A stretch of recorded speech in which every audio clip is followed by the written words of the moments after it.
I'm getting ready to go over something very serious here, and this is something that I don't see a lot of people talking about, so that's why I'm covering it. This is a new Yahoo News article called "Coronavirus May Cause Some Food Shortages," warns government task force. And then they come over here and they tell you that there's a document obtained by Yahoo News, and it's from the Trump administration. It involves the Department of Homeland Security, so on and so forth, FEMA, and basically what they're saying is that as we run out of PPE, personal protection equipment, there may not be enough to go around. They're going to have to decide where they're going to go. So they can go to healthcare workers who obviously need to be protected, or they could go to food, people that are that work in the food chain. And if the supply chain for food is broken down, there could be far more people dying for that reason than are dying because of the virus. It doesn't say that last part. In fact, I'm not going to read this article, but I'll link to it below if you are on YouTube, as I always do. But I just wanted to show, this is, if you see, this is April 3rd, so this just came out. This is where this is all going. Of course, it's not 100% yet because we still do have food, but I have been seeing people post photos of food being priced higher than usual. So that means that it's already becoming scarce. Food is becoming scarce. Here in other countries, it's even worse. There's even real shortages.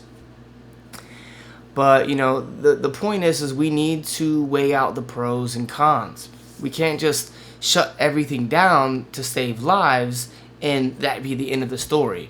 We don't live in a vacuum. For every action, there's a reaction, right? And the people that are telling everyone to stay home and all this other stuff, they're not factoring everything into it. And in fact, they're even going as far as acting like if you bring up the economic impact, that you must want old people to die. You aren't compassionate. You don't care about the immunocompromised and all these different talking points that must be being disseminated through the mainstream media because there are so many people that I see on Facebook talking about it. But this is a very real problem. From me to you, I would suggest loading up on food. So let me go ahead and get to some of the solutions, and I'll just tell you some of the things that I've been doing. Of course, you want a lot of non-perishable foods. And depending on what you like to eat and your budget, you may be different from me. But, for example, for me, I've got a house in my neighborhood that sells some local honey. They sell it in the stores for like $24 a jar. And in my neighborhood, the guy sells it for $18. The good thing about honey is it doesn't expire. They've actually found honey in, I think, an ancient pyramid or something, and it's thousands of years old and it was still good.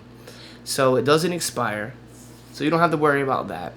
Also, it's written about in David Wolf's Superfood book, about the top superfoods in the world. Honey is fantastic. It's sweet. Sugar, of course, it tastes good. We all love it. Honey is the best sugar source. So if you're going to load up on something, you want, you're in the middle of a crisis, you're going to want something that tastes good. And honey is so sweet, it makes it taste so good.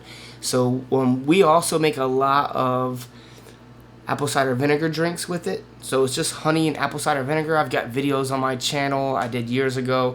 The trick to it is putting enough honey to make it taste good. Not like the brag method where you're just putting a little bit, and it's just not very enjoyable.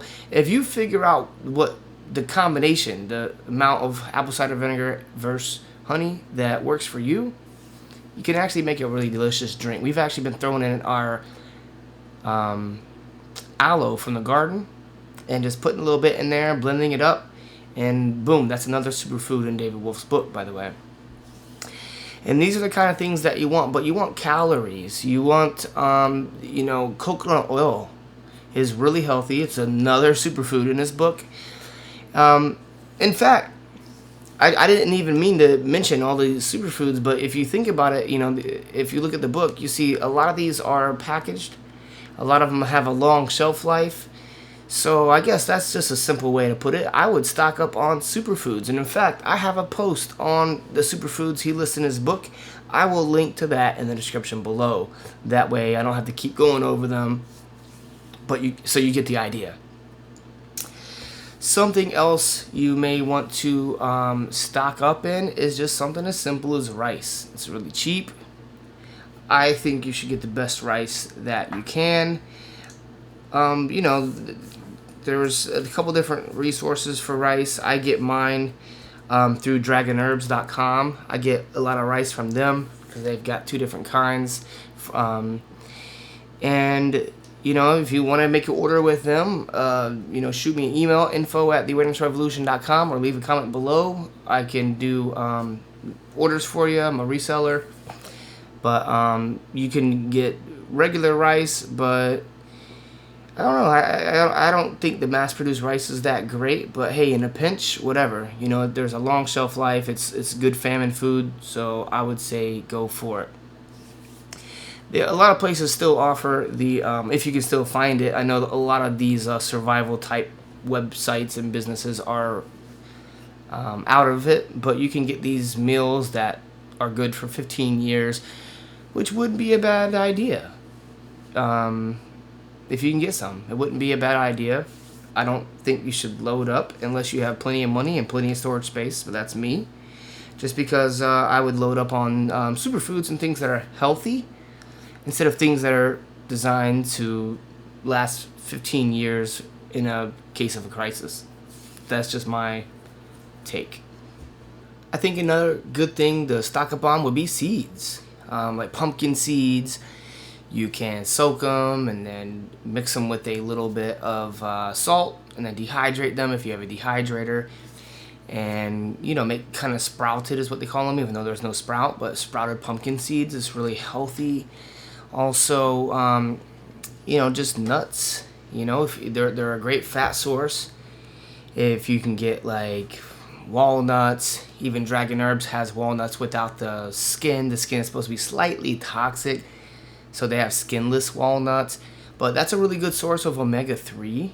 And I recommend getting small batches, like a pound, so you get maybe a few different 1-pound bags.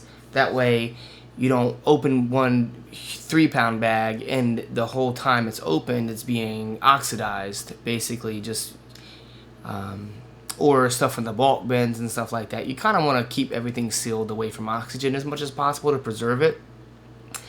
But nuts are good because they're a great fat source. Whatever nut you like the best. I love cashews. So it just really depends on what you can do. But I think it would just be smart to load up on food, keep an extra supply. There are plenty of things that you could do. Like if you have a dehydrator, you can dehydrate food.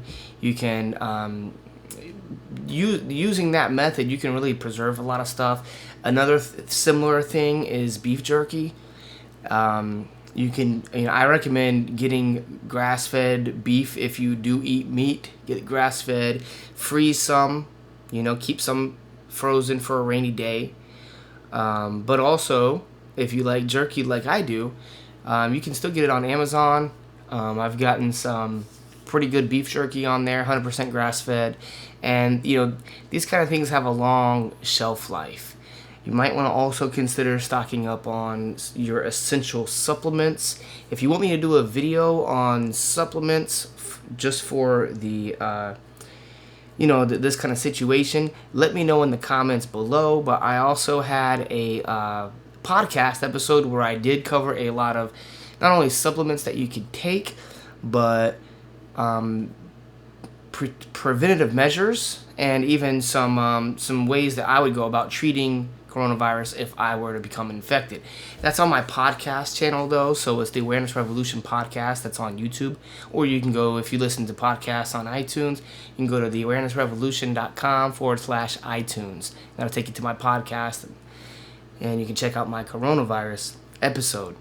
But yeah, you guys, if you like this video, give me a thumbs up, please. I appreciate it.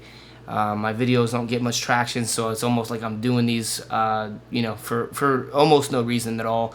But whenever I see a comment, just one comment, one new subscriber, it's all worth it to me. I've already built my YouTube channel up once, but the big tech, Big Brother, they decided that they don't want people to have access to my views. So they deleted me, and I lost all my my subscribers. In fact, if you are a subscriber now, and you were a subscriber on my old channel before it got deleted, let me know in the comments below. I think that's really, really cool. Thanks for following me, guys. Again, if you have any questions about anything, let me know in the comments below. I'll just kind of rant here for a minute and see if I can think of some other ideas that you can do. Again, the superfoods that still are coming to mind, like spirulina and stuff like that, because of a long shelf life and they're full of nutrition. So it just really depends what you'll actually eat. That's a lot of the stuff that I have. But, you can stock up on junk food. But, if that's what you eat, there's a lot of non-perishable junk food. But I don't recommend it. I don't think that, for example, let me just go ahead and address that. If you are one of those people, then I would recommend just trying new foods. I didn't like avocados until I tried them. I didn't like dates until I tried them. And sometimes you got to try them in different ways. You got to make recipes with them. Find different ways to, cook foods. Find different ways to prepare foods. Find different sauces to put on it. Learn how to make your own salad dressings and stuff. So there you go. Stock up on the best quality olive oil. A lot of it's crap. Try to get good fats in there. Good fats. That way you could basically, you could do like a keto type of diet. Which brings me to another point. Consider fasting. Right now, while we have the produce available, that may mean fasting, doing a juice fast. That's how I started. That's how I recommend people starting it. Don't jump into a water fast. It just doesn't work well with everyone, and unless you're under some professional supervision, it can get rough. So if you juice fast first, the juicing helps kind of like buffer the toxicity as your body is doing the cleansing. If you want me to do a video on fasting, let me know and I will do one on that. But another option is to do intermittent fasting, and that's where you're basically only eating for around an 8-hour window. So if you eat breakfast at 11 a.m., you don't eat dinner past 7. And that is a good way to do it. Plus, basically you're skipping a meal. Maybe 2, depending on your eating schedule. But the point is that will help, like let's say if there's a food shortage, that will help stretch what you're having. Well, what you have, it'll help stretch it out to make it last longer. It's also a lot healthier, so really if you are like me, I've been wanting to lose a few pounds, so, hey, I'm doing it. And also, if you wait to fast, if you wait till you absolutely have to actually do it, it could be a rough time. Whereas if you just do some intermittent fasting, maybe one day or 2 days a week, if it were to come down to it and you need to do a water fast a week, basically it would be a lot easier for you too. Or if you need to do a water fast for a few days just because you don't have any money to buy food or there's no food available or whatever. So these kind of things will help kind of condition your body, get your in your mind. There's really a lot mental and spiritual that goes along with the fasting process as well. So I would recommend preparing yourself, mind, body, and soul, for any situation that arises. And don't get You know, don't be too proud to panic buy, as people are calling it. You know, it's not panic buying. It's just smart. Load up on food. Load up on healthy food. Don't buy stuff you don't need, you know, but it's wise to always have more food than you need, as long as it's not going to go bad. So anyway, you know, if there are some foods that you think are great to stock up on, let us know in the comments below. We can all learn from each other. I didn't prepare this talk. I came across this article, so I figured I'd do a video on it. So this is all off the top of my head. I'm sure as soon as I upload this video, I'll have lots of other foods that I should have recommended people to buy. Just a few things. Maybe, okay, there's another thing. Grow your own food. You've got time now. Grow your own food. If you've got yard, turn it into a garden. If you live in an apartment and you don't have any yard, guess what? Learn how to make sprouts. You can get sprout seeds. You can buy a jar for very little money. It doesn't cost much money to get started. And at least start learning the process of growing your own food. You can do it right there in your apartment. You can grow it right just using a little bit of light that comes in through your window or on your balcony. You know, you can there's tower gardens. You can grow your own food inside. So there are opportunities to grow your own food, and I recommend it for a lot of different reasons. You can grow higher quality food that's not full of all these different, who knows what is sprayed on the food, you know. So that's another thing to consider, is growing your own food. So yeah, but if you have any other things that that I didn't mention, let us know in the comments below. I love to hear from you, and make sure to subscribe, and I'll see you in the next video.